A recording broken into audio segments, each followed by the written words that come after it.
A billionaire CEO didn't expect to find hope on a sun-faded front lawn in a town the world forgot.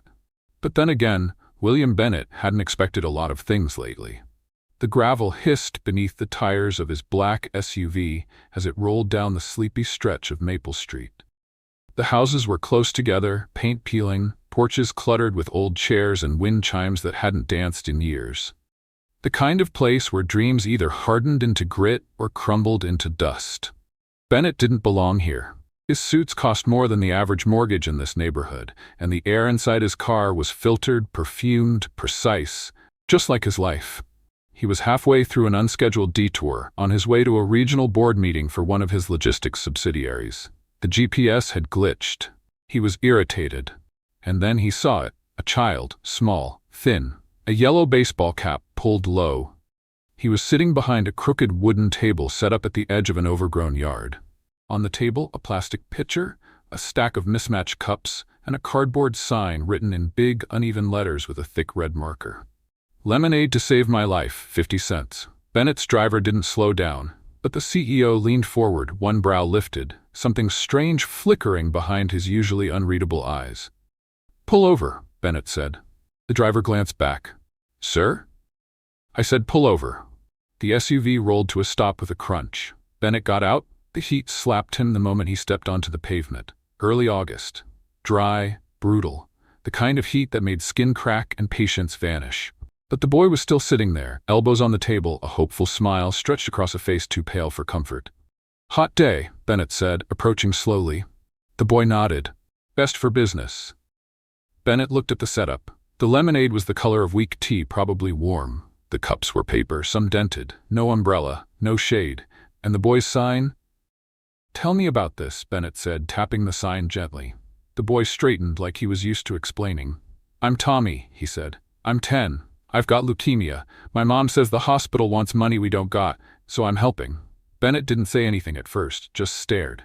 Tommy filled a cup and slid it across the table. 50 cents, he said. "But if you only got quarters, I can take 2. The billionaire reached into his coat and pulled out his wallet.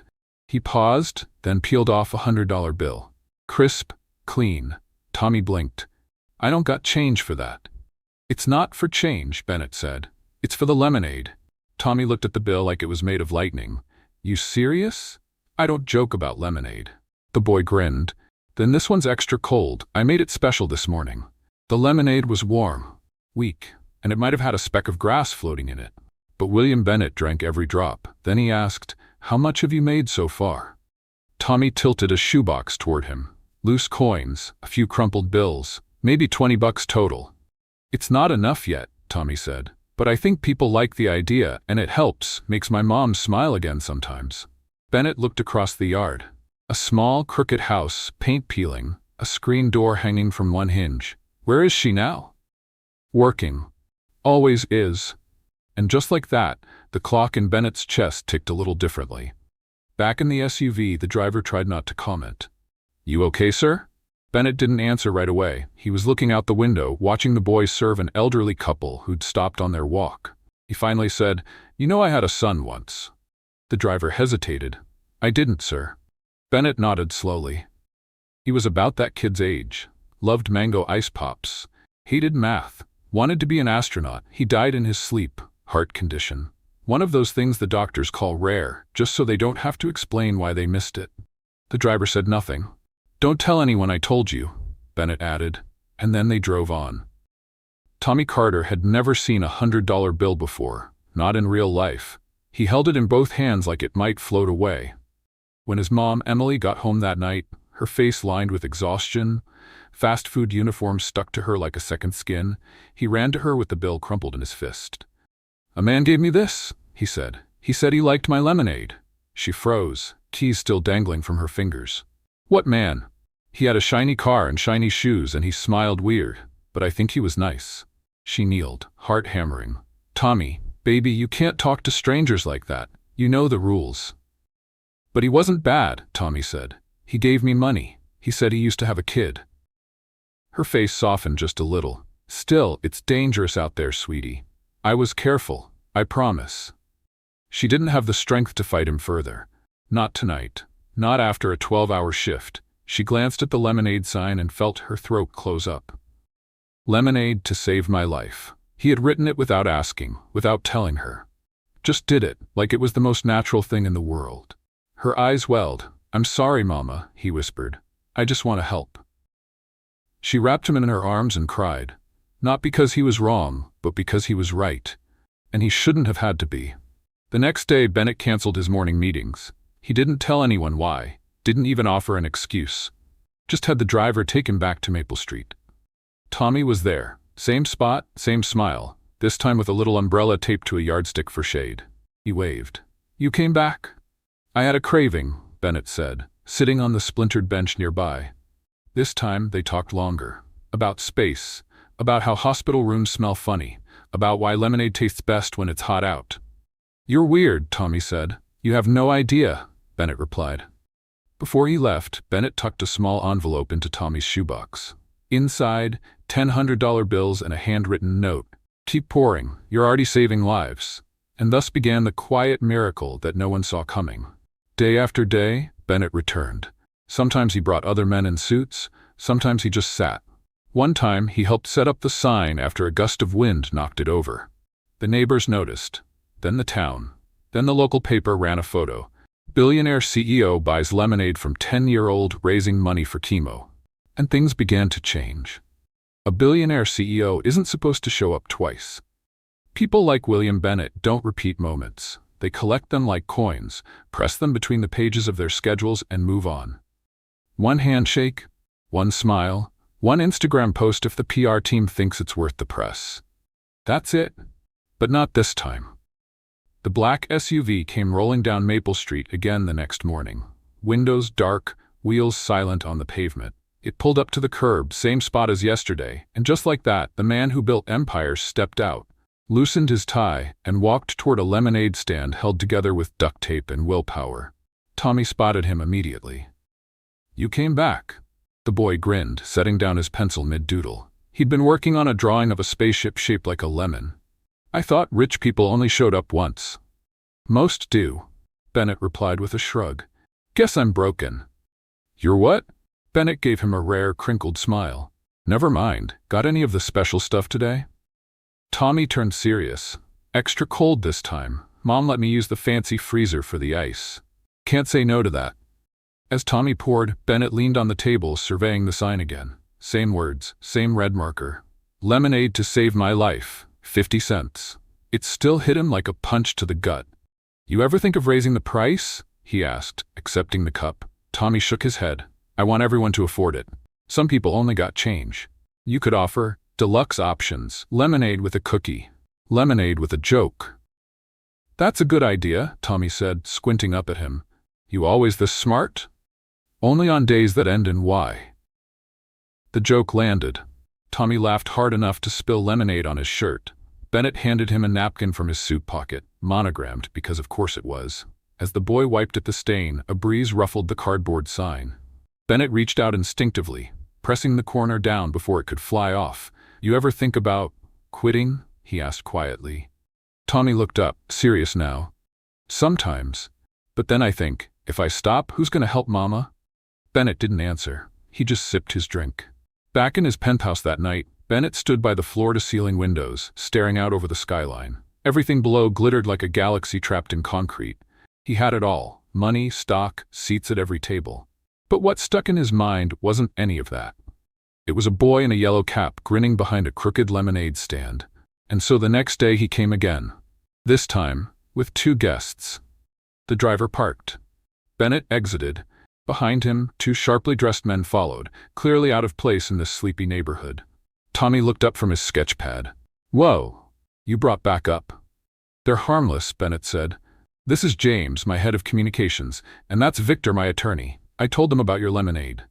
James crouched to snap a photo. Victor handed Tommy a business card. "I don't have email," Tommy said. Victor looked lost. "That's okay." Bennett bought lemonade for all 3. Then they sat on folding chairs Emily had left on the porch for customers. Tommy asked if they were famous. James laughed. Victor blushed. Bennett just watched the boy work. At one point, a bee flew too close to the table. Tommy flinched, but didn't run. Bees are scary, he admitted. They only sting when they're scared, Bennett said. Tommy looked up at him. You ever been stung? More times than I can count, Tommy nodded. Me too. And somehow that meant something. That night, the photo went up. James posted it with a caption. This young man is raising money for his own leukemia treatment. 1 cup of lemonade at a time. Proud to support him today. It blew up. The comments came fast. Where can we donate? This is so brave. I'm crying at my desk. I'd drink 10 gallons if it helped him. Tommy didn't even know what viral meant until Emily showed him the post. Over 100,000 likes in 12 hours. Is that good? He asked. Emily could only nod, hands trembling as she read the emails already flooding in. A stranger had offered to cover a month of bills. Another had offered to start a GoFundMe. Someone in Oregon wanted to fly out just to buy a cup. Bennett came back the next afternoon, this time without the suit. He wore jeans, sneakers, looked almost normal. You're famous now, he said, setting down a basket of lemons. I didn't ask to be, Tommy said, eyes wide. But it's kinda cool. Scary too? A little. They sat. No guests this time. Just the two of them under a makeshift umbrella made from a beach towel and a rake. Tommy asked about the photo in Bennett's wallet. The one he caught a glimpse of yesterday. A boy with dark hair, grinning with a gap between his teeth. That's my son, Bennett said after a long pause. He passed away when he was your age. Tommy didn't say anything at first, just offered another cup of lemonade, the best he'd poured all week. Was he nice? The nicest, Bennett said, voice soft. He would have liked you. Tommy smiled. Then I like him too. The donations kept rolling in, so did the people.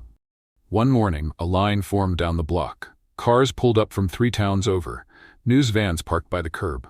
Tommy had help now. Neighbors, classmates, even a retired nurse who brought her famous sugar cookies. But through it all, Bennett stayed in the background. He didn't make speeches, didn't hold press conferences. He just showed up every day for his cup of lemonade. People say you're the richest man in the state, Tommy said once. Maybe. Why do you keep coming back? Bennett looked at him, eyes full of something hard to name. Because you reminded me of something I forgot. He said. What's that? That people are worth saving. The sun was barely up when Emily Carter opened the front door and froze. There, on her porch, was a delivery crate so big it needed a forklift to move.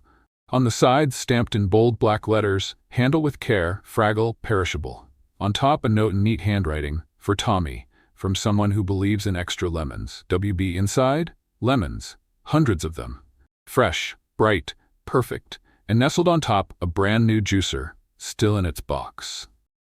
Emily sat down on the steps and blinked, trying to convince herself she wasn't dreaming. That same morning, William Bennett parked his SUV at the edge of the block and didn't get out right away. He could already hear the buzz from down the street. Children laughing, neighbors chatting, the squeaky wheels of Tommy's lemonade cart being pushed to its spot under the sycamore tree. What had started as a solo mission had become something else entirely. A movement, a memory in the making. And somehow Bennett wasn't just watching it, he was in it. He finally stepped out of the car and walked toward the stand. No tie, no phone in hand, no briefcase, just a paper bag with 3 sugar donuts inside and a thermos of his own coffee. Morning, Tommy chirped, wiping down the stand with a towel. You're late, I already sold 4 cups. Terrible service, Bennett muttered. I may need to talk to the manager. I am the manager, Tommy grinned. Perfect, you're fired. Tommy giggled, and Bennett handed him a donut. They sat on the porch steps together, chewing quietly, watching the street slowly fill with people. Kids on scooters, a woman walking 2 dachshunds, a man from Channel 9 News setting up a tripod across the street. You good with this? Bennett asked gently. All the people? Tommy shrugged. Most days, but sometimes I miss when it was just us. Bennett smiled. Me too. Inside the house, Emily watched from the kitchen window, holding a chipped coffee mug and her breath. For days now, she'd been watching, observing, noticing, not just the cameras or the donations or the envelope of cash someone slipped through the mail slot last night, but him, William Bennett, the man who started coming around like he owned the block and then kept coming like he didn't. At first, she had bristled. Emily didn't trust easily. Life had taught her that charity came with strings, and the bigger the smile, the sharper the hook. But Bennett never asked for thanks, never made speeches, never posed in pictures. He just showed up. He helped carry lemonade crates. He fixed the wobbly leg on Tommy's table. He bought Emily's groceries when she thought no one saw. That morning, she stepped outside for the first time with a fresh pitcher of lemonade in her hands and approached the stand. "Hey there," she said softly. Tommy looked up, bright-eyed. "Mama, this is the man I told you about." Bennett stood. "Ma'am," he said with a polite nod. Emily hesitated, then offered a hand. "Emily, Carter, William Bennett. I know who you are," she said. "You're kind of everywhere right now." He winced slightly. "That wasn't the plan." "Then what was?" He didn't answer immediately. "Then, I lost a son once, around Tommy's age. I think helping him helps me." Emily watched his face carefully. The way his jaw clenched just slightly. The way his eyes looked past her, as if they were somewhere else. She nodded once. "That's fair." And with that, the ice cracked. Not fully melted, but enough for sunlight to slip through. The days grew warmer, and so did the bond. Bennett became a fixture, so regular that kids in the neighborhood started calling him Uncle Lemon.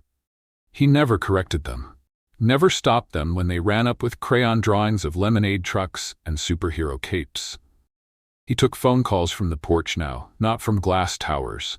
His assistant had to fly in once just to remind him that he still owned 3 companies. One morning, as he and Emily shared a quiet cup of coffee on the porch, she asked, "Why don't you just cut a check for the hospital?" "I could," he said. "So why don't you?" "Because this isn't just about paying bills. It's about giving people something they thought they lost." Emily tilted her head. "Like what?" "Dignity, community, a reason to get up and pour lemonade." She stared at him for a long time. "You talk like someone who's lost a lot." "I have," he said. "But I think I'm finding pieces again. In this place, in you two." She didn't know what to say to that, so she handed him another cookie and let the silence speak for them. By mid-month, the Carter home didn't look the same. The porch had been painted, the roof patched, the fridge was full, the mailbox overflowed with cards from strangers. A little girl from Nevada sent Tommy a drawing of him as a superhero named Lemon Lad. A boy in Florida mailed him his allowance, along with a note, "Get better soon. We need more heroes." Tommy taped it to the lemonade stand. That afternoon, as the stand closed up, Bennett helped Tommy carry the change jar inside. Emily was setting the table. Pasta, garlic bread, a salad that hadn't come from a can. "Stay for dinner," she said without looking up. Bennett blinked. "I didn't want to intrude." "You already have," she said. "Might as well do it with a plate." They all laughed, and that was the night Bennett stayed long after sunset. He told stories. Tommy showed him his lemon rocket drawings. Emily laughed more than she had in months. The house felt full for the first time in years. And somewhere, in a part of Bennett's heart he thought had long since closed shop, a door creaked open. Late that night, as Bennett walked to his car, Emily caught up to him on the porch. She hesitated, then handed him a small, fabric-bound notebook. "What's this?" he asked. "My gratitude journal," she said. "Started it when Tommy got sick. I write one thing in it every night that I'm thankful for." He opened it to the most recent page. "Tonight, William stayed for dinner." He looked up at her, speechless. "You've given us a lot," she said. "But more than anything, you gave us back hope." He swallowed hard. "I didn't do that," he said. "Tommy did." Emily nodded. "Maybe, but you were the one who stopped the car." It started with a tweet. Or maybe it was the video. 30 seconds of Tommy in his yellow cap, pouring lemonade with the sign behind him flapping in the breeze. Or the moment he high-fived a kid in line and said, "Every sip helps me fight back." That clip hit the internet like a summer storm. Loud, fast, and impossible to ignore. By the next morning, the lemonade stand wasn't just the heart of Maple Street. It was the heart of the internet. News anchors said his name. Talk shows played the footage. Influencers made tearful reaction videos, lemon slices in their drinks as they whispered, "This boy, he's just incredible."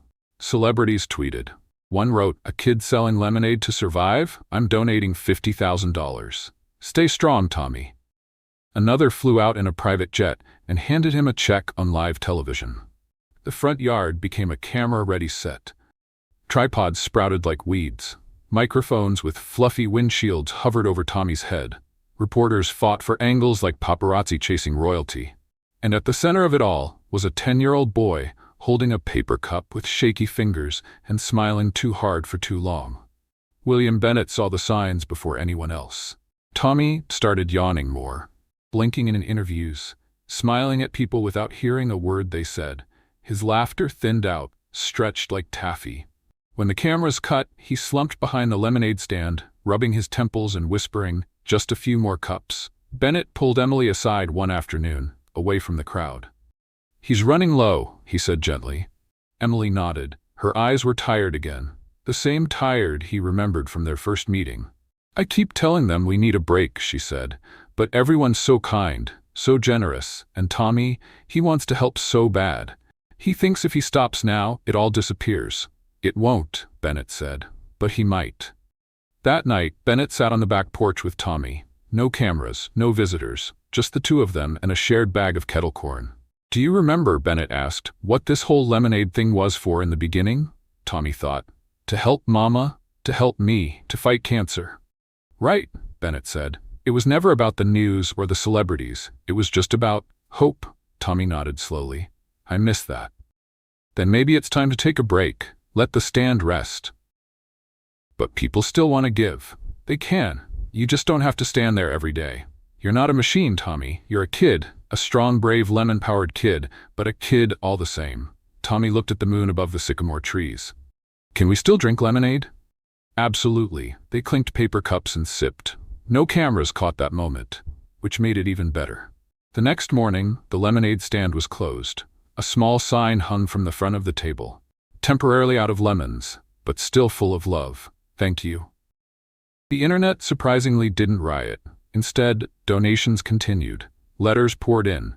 A teacher in Nebraska sent a photo of her third-grade class holding cups of lemonade and signs that read, "We stand with Tommy."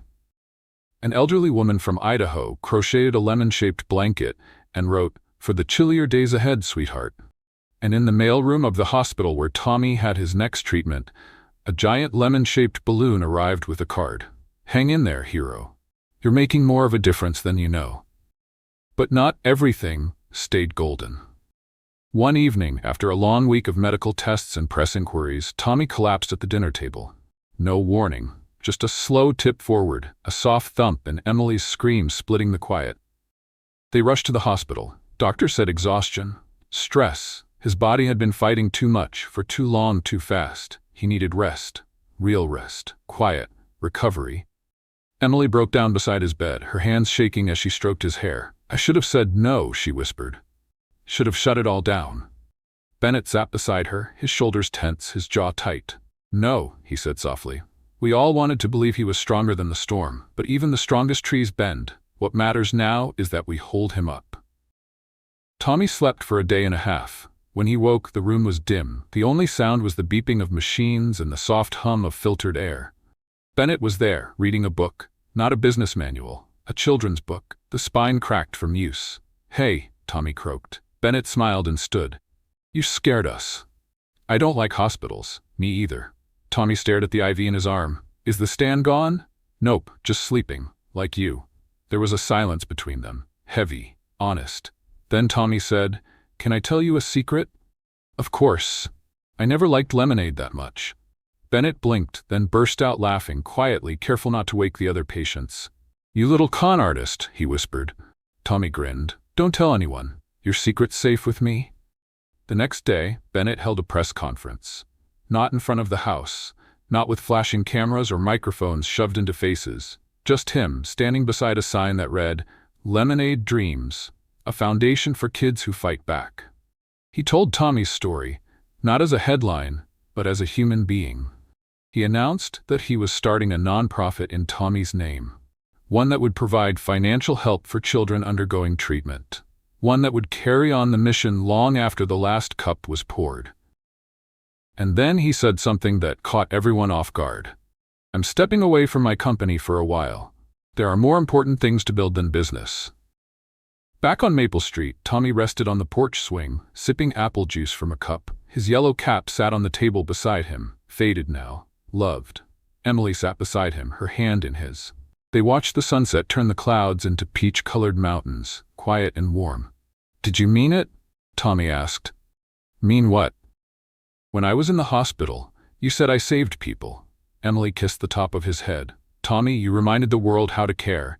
That's more than most people do in a lifetime. For the first time in weeks, the front yard was empty.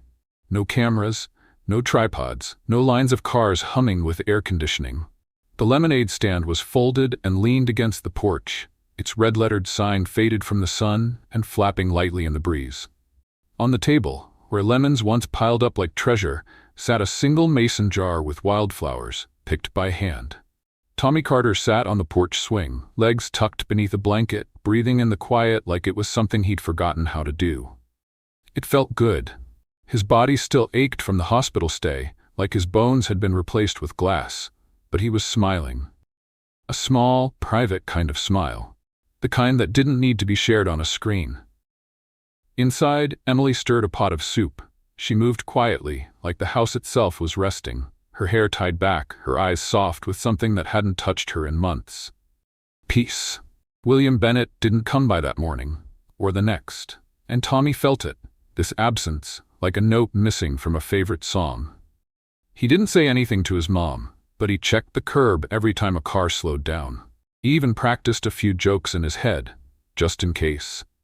The last time Bennett had visited, they'd argued over what animal would make the best lemonade mascot. Tommy insisted it was a turtle. Bennett had countered with a lemur.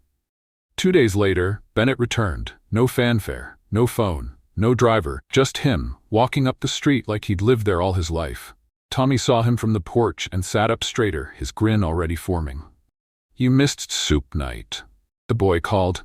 I brought a peace offering, Bennett said, holding up a brown paper bag. What is it? Peach rings, Tommy gasped. You remembered, Bennett smirked. I have a photographic memory for candy. He climbed the steps and sat beside the boy on the swing. They opened the bag, split the candy, and chewed in silence for a while, the sun falling soft and slow across the yard. Tommy was the one who broke the quiet. Are you sad? Bennett didn't pretend to misunderstand. A little. 'Cause of me? No, Bennett said. Then softer, because of someone else. Tommy waited. He'd learned not to rush adults when they were figuring out how to say things that hurt. Bennett pulled something from his coat pocket. A small, creased photograph. My son, he said. His name was Theo. Tommy took the photo gently. A boy, maybe 8, with dark curly hair and a missing tooth smile. He looked like the kind of kid who would have built pillow forts and eaten cereal at midnight. He looks fun, Tommy said. He was. He used to collect bottle caps, said they were coins from a soda kingdom. Bennett smiled at the memory, then blinked fast. He got sick, real sudden. Heart stopped one night, and he never woke up. I'm sorry, Tommy whispered. Me too. Is that why you helped me? Bennett paused, then nodded. Partly. I didn't get a chance to save Theo. But when I saw you out there with that stand, smiling like you were already winning, I couldn't just drive by. Tommy looked at the photo again, then handed it back. I think he'd be proud of you. That hit harder than any award ever had. That evening, Emily stepped out onto the porch with 3 mugs of tea, 2 chamomile, 1 hot cocoa for Tommy. She handed them out and sat on the step below, looking up at the 2 most important people in her world. I got a letter today, she said. From the hospital. Tommy tensed. So did Bennett. She smiled. No more balance. Tommy blinked. Wait, like 0? 0, she said. Paid in full, every test, every treatment. Bennett looked away like he hadn't just moved mountains. I don't know what to say, Emily whispered. You already said it, Bennett replied. The first night I met you. Emily tilted her head. You told me thank you without saying the words. You let me be here. You let me feel something again. Tommy leaned against Bennett's side, his small shoulder pressing into the billionaire's ribs. You're part of the team now, he said. Bennett chuckled. That so? Yup, Team Lemon, no escape. They toasted with mugs and cocoa and the sound of leaves whispering in the trees above. A week later, Tommy made a decision. He woke up early before his mom and dragged the lemonade stand back onto the porch. He didn't unfold it, didn't fill it with pitchers or cups. Instead, he hung a new sign on it. Retired with honor. Thanks for believing. Tommy Carter. When Emily came outside, she found him sitting next to it, sketchbook on his lap. New art? She asked. Yup. What's this one? Tommy held it up. It was a drawing of the old lemonade stand, surrounded by hearts and stick figures and a spaceship in the sky labeled Theo's rocket. "Think I'll build something new now," he said. "Like what?" "A real stand, but not just for me, for other kids, kids who need help." Emily swallowed the lump in her throat. "I think that's beautiful." Bennett showed up later that afternoon with blueprints under his arm and a twinkle in his eye. "I hope you weren't planning on designing this thing without me," he said. Tommy beamed. "Team Lemon, right?" "Right."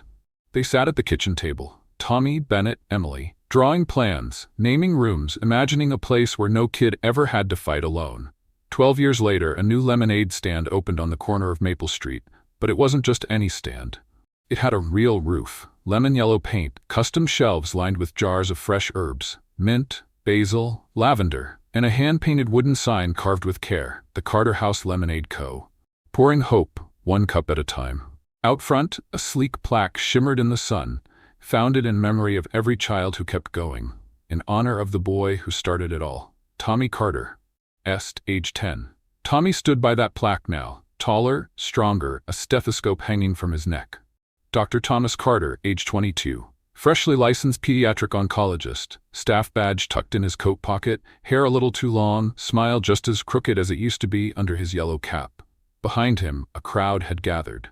Kids with hats and missing eyebrows. Parents holding hands too tightly. Old neighbors with folding chairs and lemonade in hand. Beside him, Emily stood in a sun hat, eyes wet, clutching a photo of Tommy at 10 years old. And near the back of the crowd, keeping to the shade under the old sycamore, William Bennett watched with his hands in his pockets and his heart a little too full. The ribbon was cut with gold scissors. Flashbulbs went off. But Tommy's speech wasn't for the cameras. It was for the people who knew the why. "Lemonade saved me," he said. "Not just the drink, not just the money, but the hope, the belief that I could do something, even when I was sick, even when I was scared. And that belief came from all of you, and from one man who didn't drive past my little sign." His eyes found Bennett in the crowd. Their gazes met. "Mr. Bennett," Tommy said, his voice wobbling just a little, "you once said people are worth saving. Well, you saved me, and now I get to help save others." The crowd clapped. Some cried. Tommy held up a fresh cup of lemonade and added, "To new beginnings." After the ceremony, Bennett waited until most had left before approaching the stand. "Dr. Carter," he said with a smirk. "You still calling me that? Makes me sound old. You made me feel ancient when you got taller than me." They both laughed. Tommy pulled something from under the counter and handed it over, a brass photo frame. Inside was the original cardboard sign. "Lemonade to save my life. 50 cents. Worn, weathered, but intact. Edges frayed, marker still visible." Bennett took it like it was made of gold. "I thought it should go with you," Tommy said. "You're the one who saw it first." Bennett swallowed hard. "I almost didn't stop, you know." "But you did," Tommy said. "And that's what matters." They sat on the porch steps like old times, sipping lemonade from glass bottles, watching as kids laughed and played in the yard of the new foundation building behind them. It wasn't just a lemonade stand. It was a community space, a kitchen, a playroom, a support center, a resource for families who needed help but didn't know how to ask. Tommy leaned back and smiled. "I used to think I was just some sick kid with a sign." "You were," Bennett said, "but you were also a miracle." They watched the sun set over Maple Street, now freshly paved, porch swings painted, wind chimes clinking again. The town had bloomed around the stand that once held up a tired little boy and his dream of getting better. And now? Now that boy was helping others dream too. Years later, a little girl walked up to the lemonade stand with a crumpled dollar and big brown eyes. She looked a little too small for her backpack, a little too pale, but she stood tall. Tommy knelt to meet her. "What's your name?" he asked. "Leela." "You here for lemonade?" She shook her head. "I heard this place helps kids like me. My mom said we could try." Tommy smiled. "We don't just try here," he said. "We start." He led her inside, the door swinging open to a room full of light. On the wall, just beside the front desk, hung a photo of a little boy in a yellow cap, and underneath it, in clean block letters, "Keep pouring,